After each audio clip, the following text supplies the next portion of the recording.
오늘 하나님께서 우리에게 주신 말씀 로마서 3장 5절로 6절의 말씀입니다. 이제 받들어 봉독하겠습니다. 그러나 우리 불의가 하나님의 의를 드러나게 하면 무슨 말 하리요? 내가 사람의 말하는 대로 말하노니 진노를 내리신 하나님이 불의하시냐? 결코 그렇지 아니하니라. 만일 그러하면 하나님께서 어찌 세상을 심판하시리요? 아멘.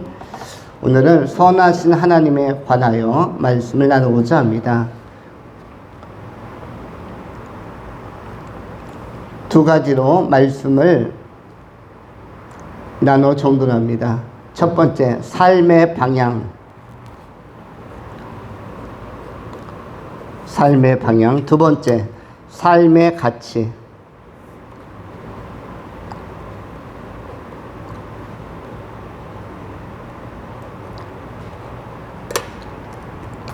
먼저 생각하는 것은 삶의 방향에 관한 것입니다.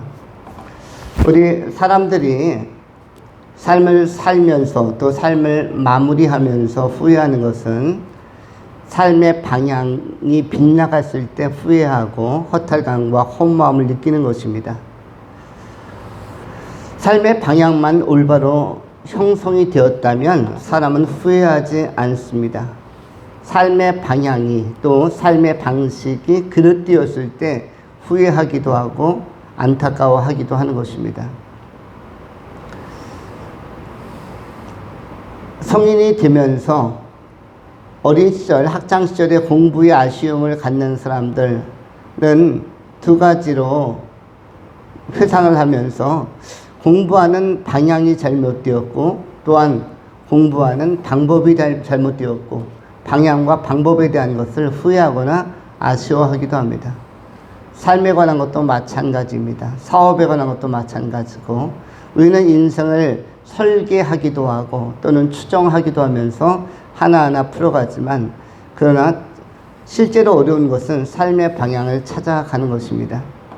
삶의 방향은 누가 잘 오리엔테이션을 해주지 않기 때문에 안내와 설명을 해주지 않고 바로 삶의 현실에 부딪혀야 되기 때문에 그 방향을 찾는다는 것은 대단히 어렵습니다. 달리 표현하면 인생의 내비게이션, 어떤 배가 항해할 때 폭풍우가 몰아칠 때 항로를 결정해주는 내비게이션이 고장나거나 작동하지 않으면 동으로 가야 될지 서로 가야 할지 북으로 가야 될지 아무리 힘써서 수고를 하여도 제자리 걸음일 수밖에 없습니다. 예를 들어서 항로를 찾을 수 없다면 막 파도는 몰아치고 바람은 강하게 오고 쓰나미 같은 물살 그리고 비는 억수로 올 때 동쪽으로 10km, 서쪽으로 10km 여기가 아닌가 해서 남쪽으로 10km 여기도 아닌가 싶어서 방향을 바꿔 북쪽으로 10km를 열심히 항해해서 간다면 결국 40km를 힘써서 어딘가 갈 것이다, 어딘가쯤 왔을 것이다 라고 추정하면서 제자리를 확인하면 삶의 자리는 어디쯤 와 있겠습니까?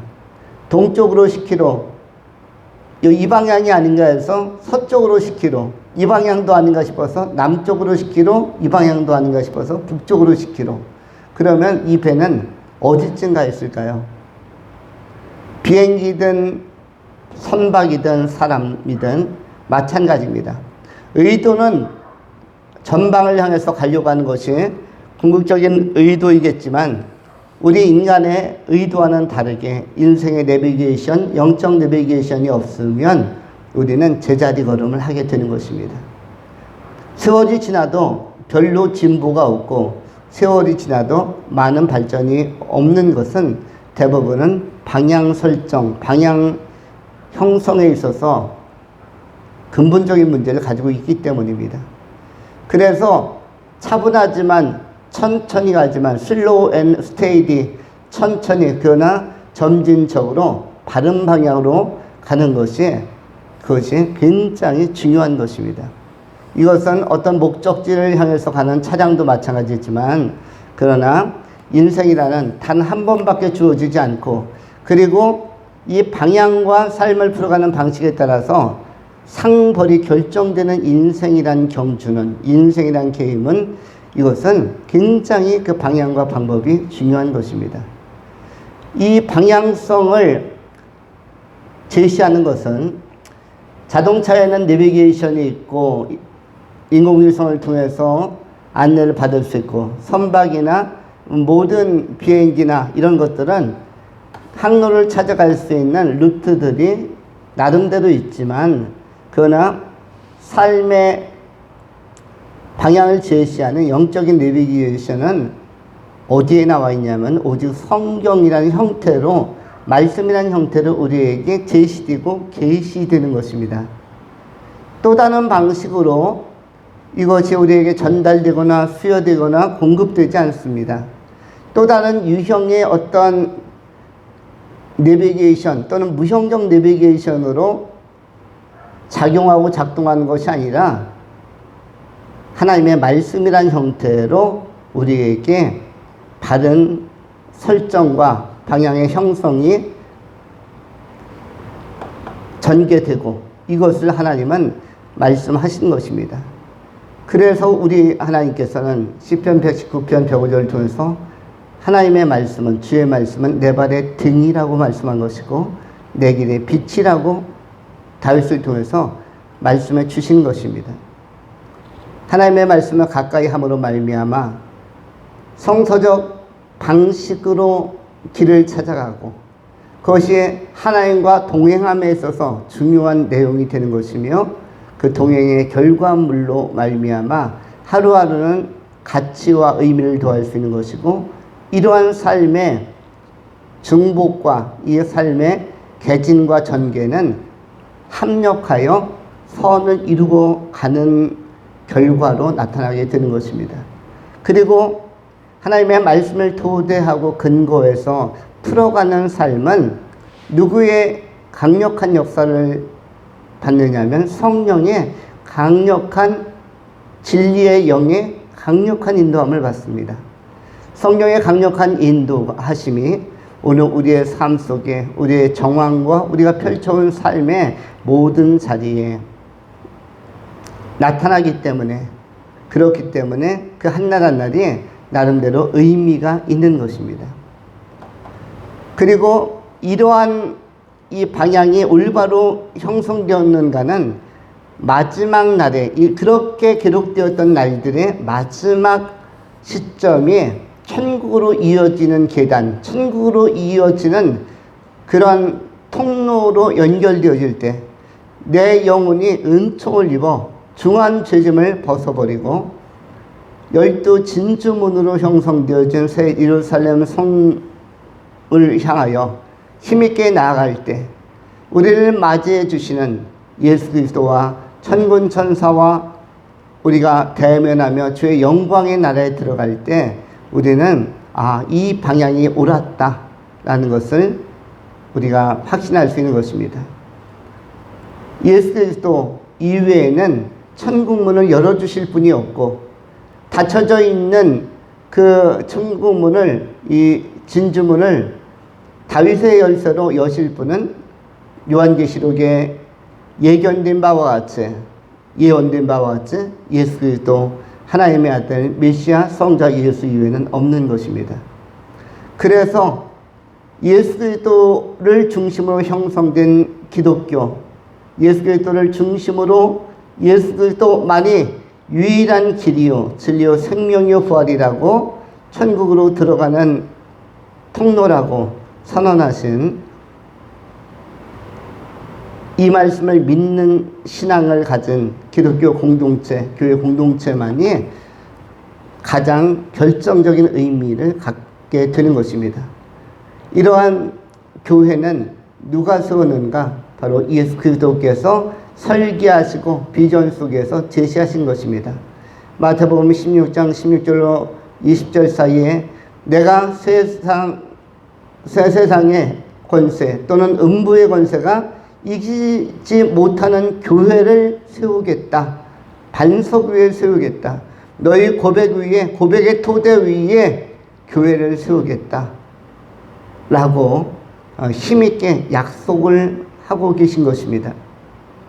반석에 세워진 교회, 우리의 삶의 방향이 바로 오직 예수로 말미암아 새로워지고, 과정도 예수 지향성을 가지고 예수 중심성을 가지고 임마누엘 하신 예수와 동행하면서 천국 영광의 나라까지 그 12진주문을 열어주시고 영접해 주신 예수님으로 말미암아 우리가 천국에 들어갈 수 있는 것입니다. 그러므로 다른 이로서는 구원을 주실 만한 이름이 없다. 오직 예수 그리스도 이외에는 구원을 주실 만한 다른 이름이 없다. 우리는 오직 주 예수를 믿고 그 주 예수를 영접하고 영접하는 자, 그 이름을 믿는 자들에게 하나님의 자녀 되는 권세를 주신다고 말씀해 주셨는데, 우리가 하나님의 자녀로서 이 생명길을 찾아가야 할 것입니다. 삶의 방향은 중요합니다. 중요하니까 우리는 이 소중한 미래를 하나님께 맡겨야만 합니다. 우리가 하나님 앞에 맡겨야 될 것은 두 가지죠. 소중한 미래, 미지의 시간들, 미지의 남은 그 세월들을 맡겨야 되고, 또 한 가지는 수습해야 할 과거를 맡겨야만 합니다. 미래도 맡겨야 하고 동시에 뭘 맡겨야 됩니까? 수습해야 하지 못한 과거. 우리는 그냥 정신없이 살아왔기 때문에 이 방향으로 저 방향으로 그야말로 갈 길 못 찾아 헤매어 있는 어떤 어린 양처럼 우리는 많이 방황도 하고 갈등도 하면서 고민도 하면서 지금까지 살아왔습니다. 이 문제를 어떻게 풀어야 될 것인가? 진로에 관한 문제도, 직장에 관한 문제도, 사업에 관한 문제도, 건강에 관한 문제도, 또 어떤 가족은 자녀에 관한 문제도, 또 요즘 청소년들이나 청년들은 결혼에 관한 문제도, 여러 가지 문제를 혼자서 풀기는 굉장히 버겁습니다. 누군가의 도움이 필요한데 우리는 주변에서 도와주는 작은 도움을 넘어서서 결정적으로 우리를 도와주시는 하나님의 지혜와 성령의 인도함을 받아야 할 것입니다. 그래서 우리는 과거에 펼쳐놓은, 아주 정신없이 어질러 놓은 과거, 우리는 어떤 스타일이다? 과거를 정돈하며 사는 스타일이 아닙니다. 여러분도, 저도 마찬가지입니다만 우리는 방 청소하는데 굉장히 약합니다. 어질러 놓고 이런 데는 강하죠. 우리가 밥을 먹고 설거지가 쌓일 때 설거지를 쌓아놓는 것은 빠르지만 그것을 즉시 즉각적으로 빨리빨리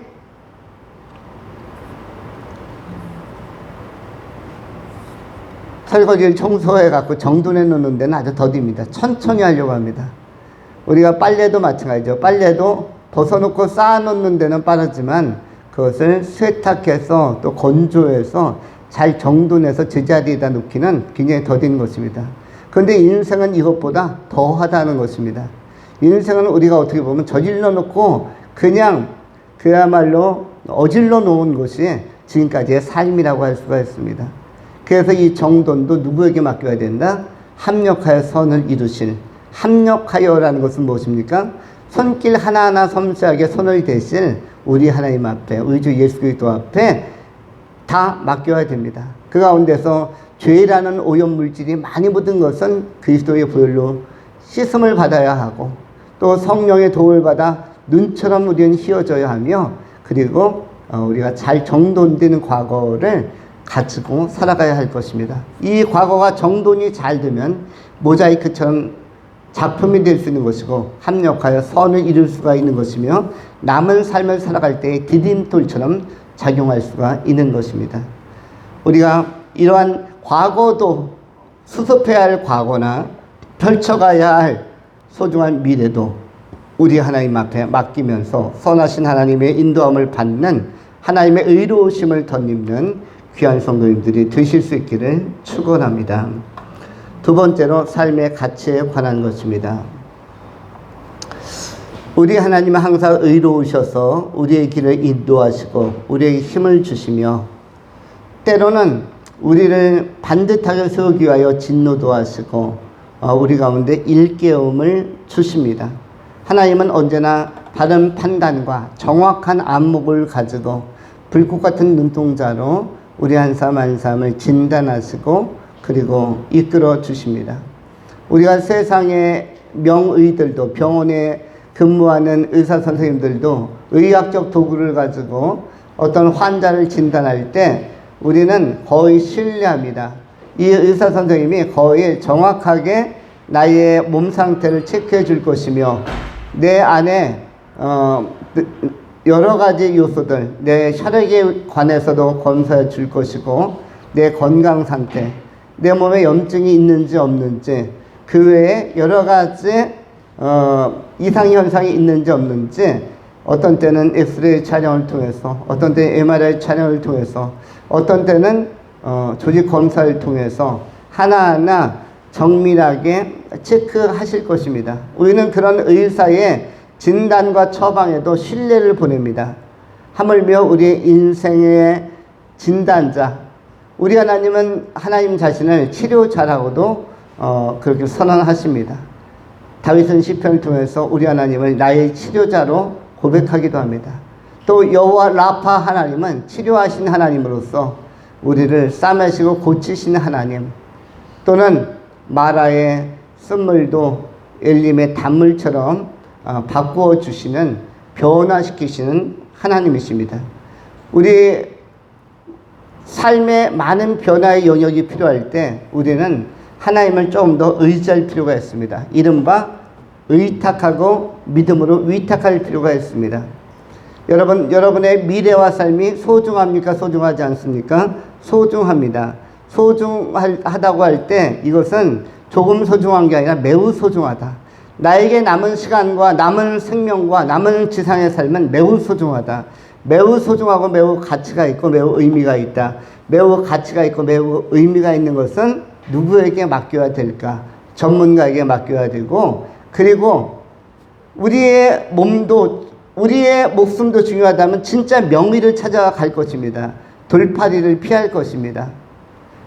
우리 인생에 있어서도 마찬가지죠. 조금 어설프게 아는 사람, 어설픈 종교 지도자, 이른바 우리가 이단들을 피하는 것은 왜 피합니까? 여러분, 이단을 왜 위험하다고 하죠? 성경을 가르치되 어설프게 가르치니까. 성경에 있는 말씀을 인용하지만, 신천지나 여호와의 증인이나 인용하지만 그들은 사꾼처럼 오히려 성경 몇 구절을 던져주지만 우리의 영혼에 무익한 방향으로 우리를 이끌기 때문에 그들은 요한복음 10장에 나타난 사꾼으로 비유하고 있는 것입니다. 우리의 미래를 사꾼에게 맡기는 것만큼 위험한 것은 없습니다. 근데 현대의 경향성들이, 종교적 경향성을 보면 굉장히 혼탁한데, 얼마나 혼탁합니까? 이단이 우후죽순처럼 늘어난다는 것은 사꾼들이 많아지고 있다는 것입니다. 요한복음 10장 11절로 12절에 성경이 이렇게 기록을 합니다. 나는 선한 목자라. 선한 목자는 양들을 위하여 목숨을 버리거니와 사꾼은 목자가 아니요 양도 제 양이 아니라 이리가 오는 것을 보면 양을 버리고 달아나나니 이리가 양을 물어가고 또한 해치느니라. 달아나는 것은 그가 사꾼인 까닭에 양을 돌보지 아니함이니라. 우리는 이 세상에 사꾼 목자들이 실제하고 동시에 많다는 것을 인정해야만 합니다. 그러므로 교회도 큰 것이 중요하지 않습니다. 그 교회에 선한 목자가 바른 가르침을 가지고 양들을 먹이기도 하고 지도하고 인도하기도 하는가가 중요한 것이고, 사꾼 목자가 많은 양을 데리고 있는 것은 굉장히 위험한 것이죠. 사꾼 목자에게 많은 양들이 따르고 있고 그쪽으로 몰려든다는 것은 치명적인 것입니다. 사꾼 목자는 결정적일 때 책임을 지지 않습니다. 그리고 달아나는 것이 특성이라고 할 수가 있습니다. 그러면은 사꾼 목자에게 몰려있던 수많은 양들은 어떻게 되겠습니까? 그들은 멀쩡한 영혼들이 삶도 놓치고 영원한 생명도 놓치고 영원한 형벌에 자빠지게 되는 것입니다. 그래서 미래가 중요하고 특별히 미래적으로 각 사람의 삶과 생명이 중요하다면 가장 신뢰할 만한 분을 찾아야만 합니다. 우리가 여러분에게 현금이 있으면 이 현금을 은행에 맡길까, 제2금융권에 맡길까, 또는 뭐 또 다른 형태로서 증권이나 뭐 주식이나 이런 쪽으로 투자를 해볼까, 여러 가지 고민을 할 것입니다. 어떻게 보면 황금으로 바꿀까, 어떤 것이 이윤이 될까. 성경은 삶은 경영이라고 말씀합니다. 창세기 1장 또 2장에도 하나님은 창세기 2장 전체를 통해서 경영과 경작이라는 단어를 가지고 말씀하십니다. 창세기 2장 5절에 성경이 이렇게 선언합니다. 여호와 하나님이 땅에 비를 내리지 아니하셨고 경작할 사람도 없었으므로, 여기서 경작이라는 단어, 경영이라는 단어가 나옵니다. 창세기 2장에서 천지 창조가 이루어지고 인간이 만들어지고 난 그 다음의 말씀이 바로 2장 5절에 경영할 사람, 경작할 사람을 찾으셨다라고 말씀합니다. 경영, 경작이라는 단어는 히브리어로 아바드라는 단어입니다. 아바드 또는 바다라고도 합니다. 바다, 만들다, 관리하다. 이게 히브리어로 바다가 관리하다, 만들다, 이끌어가다, 형성하다, 이런 것이 바다인데, 아바드, 경작할 사람, 경영할 사람, 이끌어갈 사람이 창세기 2장에 없었다. 그리고 좋은 환경, 그 창조 환경 속에서 이끌어갈 사람을 만들었는데 그것이 바로 아담, 그 다음에 하와를 만들었다라고 순서대로 이렇게 기술하고 있습니다. 우리 하나님은 어떤 하나님이시다? 경작하고 경영하신 하나님이다. 여러분, 경영이라는 것은 효율성과 어떤 효과성, 이런 것을 목적으로 하는 것이죠. 여러분들이 삶에서도 뭔가를 남기려고 합니다. 조금이라도 기업을 하는 사람들이나 장사를 하는 사람들이나 남기려고 하고, 공부를 하는 사람이나 무엇을 배우는 사람들도 남기려고 합니다. 실력이 조금이라도 향상되는 그런 효과를 보기를 원합니다. 병원에 가서 치료를 받으면 통증이 사라지거나 질병이 치료되거나 하는 효과를 보려고 합니다. 이것도 전부 다 경영에 관한 것입니다. 이렇게 세상적인 경영도 남기고 효율성을 따지는데, 잘 아시는 것처럼 누가복음 19장이나 마태복음 25장에서도 달란트 비유나 문화의 비유도 역시 남기는 것으로 소개되고 있습니다. 구약 성경도 경작, 경영, 남김이라는 경제적 효율성을 이야기하고, 신약 성경에서도 예수님도 경영, 경작에 대해서 말씀합니다. 그런데 우리 인간은 경영에 문외한이라고 할 수가 있습니다. 제대로 된 경영을 안 해봤기 때문입니다. 그래서 우리의 남은 시간들은 누구에게 맡겨야 됩니까? 내 삶의 남은 존재의 가장 소중한 부분들은 바로 우리의 인생의 경영자 하나님께 맡겨야 되는 것입니다. 잠언에서도 우리의 삶에 관하여, 시편에서도 우리의 발걸음에 관하여 우리의 인생의 모든 경영은 하나님께 있다라고 그렇게 믿음의 선배들이 진술하고 고백하였습니다. 우리 또한 동일한 고백을 해야 할 것입니다. 남은 시간, 남은 존재, 우리가 아직 살아내지 않은 그 모든 것들이, 그런 미래적인 것들이 정말 소중하다면 이것은 하나님께 그 경영의 몫을 맡겨야 된다. 전적으로 의뢰하고 의탁해야 된다. 의뢰하고 의탁하는 방식은 믿음이지만, 그리고 그 믿음에는 증거가 있어야만 합니다. 증거가 있어야 되는데 무엇으로 보증과 사인과 확인을 받을 것입니까? 그것은 바로 여러분이 기도하면서 응답을 받는 것입니다. 기도하면서 의탁하는 것입니다. 기도하는 것 자체가 하나님과 여러분 사이에 관계 형성의 결정적인 통로가 되는 것입니다. 증서와 증표가 되는 것입니다. 여러분이 예수의 이름으로 남은 미래를 놓고, 여러분의 삶을 놓고 기도할 때, 또 맹세할 때, 성령께서 함께 하시고 우리 하나님께서 그것을 보증하시고 성령께서 인치시고 그리고 그것이 예수 이름으로 좋은 결실로 나타날 수가 있는 것입니다. 이것이야말로 가장 효율적인 위탁이라고 할 수가 있습니다. 그러면 이렇게 위탁되어진 우리의 삶과 미래는 언제 찾을 수 있습니까? 우리가 예금이라면 언제 찾는 날이 있죠. 우리는 언제 찾죠? 이 땅을 떠나는 날에 찾는 것입니다. 우리는 우리가 하나님 앞에 위탁하고 위임하고 맡긴 것들을 언제, 여러분들의 예금은 적당한 때가 차면 찾지만 우리가 하나님 앞에 맡긴 것은 인생을 떠나는 그날에 하나님의 보좌 앞에서 심판대 앞에서 찾는 것인데, 그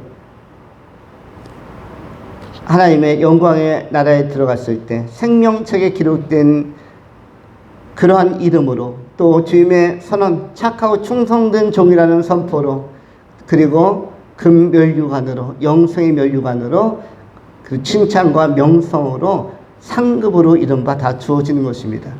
하늘의 보화를 쌓아라, 예수님께서도 말씀해 주셨습니다. 우리가 믿음으로 살고 기도하며 사는 것은 맡기는 방식이고, 우리가 무엇을 맡기려면 은행에도 찾아가야 하고 시간을 내야 되고 수고해야 하는 것처럼, 우리 하나님께 맡기는 방식도 기도함으로 나아가고 주님 앞에 조금 더 시간을 가지고 주님과 좋은 관계를 맺어가는 시간들이 꼭 필요한 것입니다.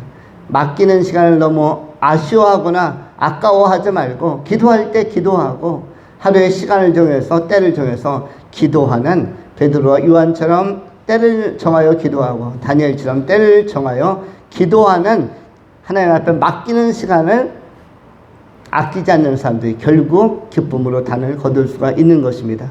하나님은 선하셔서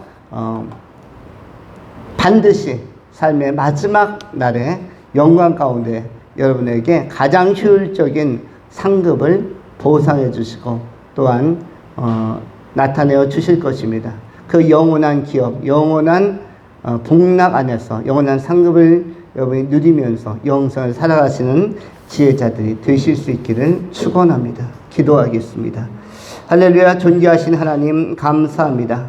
우리 하나님의 사랑을, 선하심을, 우리 하나님에게는 불의가 없으심을 우리가 깨닫게 하여 주시고, 남은 생에 가장 소중한 삶의 목들과 또 살아보지 않았던 소중한 시간들을 주님 앞에 신중히 맡기는 믿음의 위탁이 있게 하시고, 믿음의 위임이 있게 하시고, 믿음의 신탁이 있게 하시고, 그것의 증거로서 맡겼다라는 그런 하나님과 우리 사이의 긴밀한 관계가 기도로 이루어지게 하여 주옵소서.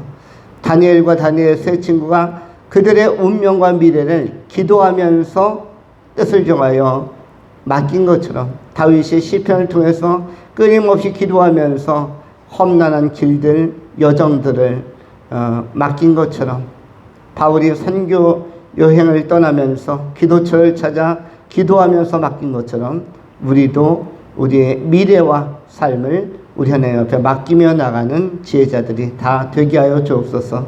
감사드리오며 우리 구주 예수 그리스도 이름으로 축복하며 기도하옵나이다.